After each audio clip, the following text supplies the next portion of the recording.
ओम शांति। एक कहानी सुनते हैं।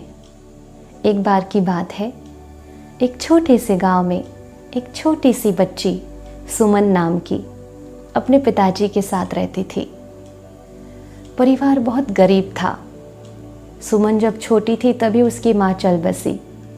सुमन के पिताजी को सुमन के भविष्य को लेकर बहुत चिंता रहती, क्योंकि सुमन बचपन से ही पढ़ाई में बहुत होशियार थी। लेकिन गरीब होने की वजह से सुमन के पिताजी को ये चिंता रहती कि मैं उसकी पढ़ाई कैसे कराऊंगा। वो चाहते थे कि वो बड़ी होकर अच्छे से अच्छे स्कूल, अच्छे से अच्छे कॉलेज में पढ़ाई करे।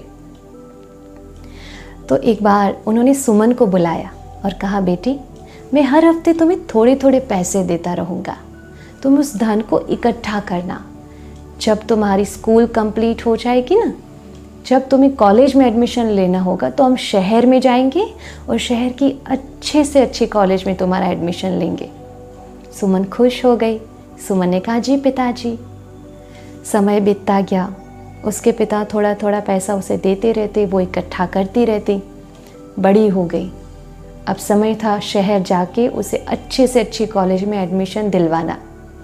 उसके पिताजी ने कहा, बेटी, जो धन मैं तुम्हें बचपन से दे रहा हूँ वो लेकर आओ। हम चलते हैं शहर में और अच्छे से अच्छी कॉलेज में तुम्हारा एडमिशन कराते हैं। सुमन ने कहा, जी पिताजी। वो अपने रूम में गई और अलमारी खोली और उसमें से श्रीमद् भागवत गीता को निकाला और एक एक पेज पलटती गई, एक एक नोट निकालती गई पैसे की, और थोड़ी ही देर में पूरा ढेर जमा कर दिया और कहा, लीजिए पिताजी, ये जो आप मुझे बचपन से दे रहे थे मैंने संभाल के रखा है। उसके पिताजी को बड़ा आश्चर्य हुआ। उन्होंने कहा कि पैसे ऐसे थोड़ी संभाल के रखे जाते हैं, उसे तो बैंक में, लॉकर में संभाल के रखा जाता है। ऐसे पुस्तक में थोड़ी छिपाए जाते हैं। चोर आता, चोरी कर लेता तो सब चला जाता था। सुमन ने कहा, पिताजी, पहली बात तो चोर जब आता चोरी करने तो श्रीमद् भागवत गीता को तो छूता भी नहीं, और अगर गलती से भी चोरी के उद्देश्य से वो श्रीमद् भागवत गीता को चुराता तो जीवन भर चोरी करना छोड़ देता। देखिए, तो स्थान और संगति का मूल्य वस्तु के मूल्य को कितना बढ़ा देता है। जो पैसे हम बैंक में रखते हैं, बैंक लूट गई, पैसे चले जाएंगे।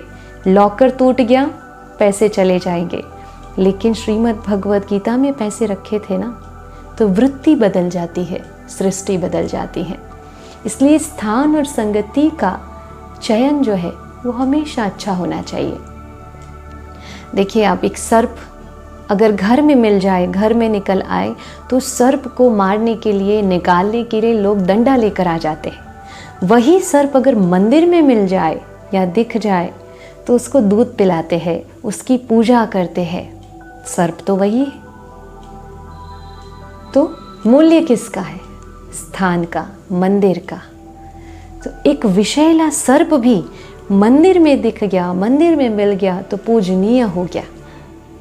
इसलिए कहा गया है, संग वैसा रंग। तो स्थान और संगति अच्छी होनी चाहिए। इसलिए हमेशा अपना भी ध्यान रखें और बच्चों का भी ध्यान रखें कि किस स्थान पे हम ज़्यादा जाते हैं, किस संग में हम ज़्यादा रहते हैं, क्योंकि इसका असर हमारे जीवन पर बहुत गहरा पड़ता है। हमारे मूल्यों का आधार ही है संग, स्थान। इसलिए हमेशा स्मरण रखें, स्थान और संगति का चयन हमेशा श्रेष्ठ होना चाहिए। फिर देखिए, जीवन तो आपे ही श्रेष्ठ हो जाएगा, है ना? अच्छा, ओम शांति।